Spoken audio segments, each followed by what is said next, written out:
Turkey does not place a high priority on fighting the Islamic State of Iraq and the Levant, ISIL, and as a result foreign fighters are able to travel through the country into Syria, U.S. Intelligence Chief James Clapper said on February 26.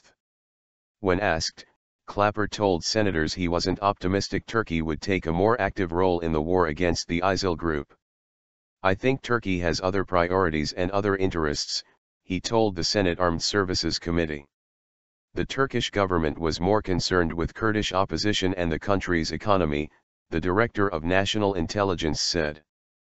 "Public opinion polls show in Turkey they don't see ISIL as a primary threat," said Clapper, using an alternative acronym for the extremists. The effect of Turkey's approach was to allow a permissive climate for foreign recruits heading to Syria to take arms for the ISIL, he said. "And of course, the consequence of that is a permissive environment, because of their laws and the ability of people to travel through Turkey en route to Syria," Clapper said.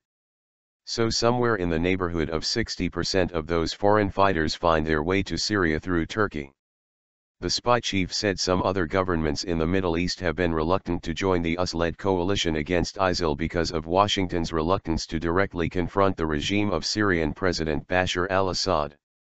But the brutal savagery of the ISIL militants, including the beheadings of hostages and the immolation of a captured Jordanian fighter pilot, have had a galvanizing effect on opinion in the Mideast region, he said.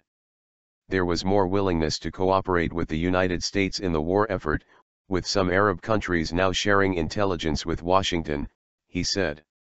The spy chief acknowledged that the United States faced intelligence gaps in Syria, as Washington had no embassy or any major presence on the ground. In the northern Iraqi city of Mosul, ISIL was struggling to find the money to pay for electrical power and other services, Clapper said. They do not have enough financial wherewithal to provide the services, municipal services that are required to run a city of 1 million people, he said. We're seeing signs of electricity outages, shortages of food and commodities.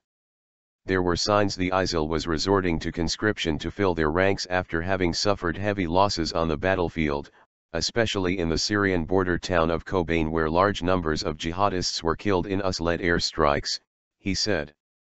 At least 3,000 ISIL fighters were killed in Kobane, he said.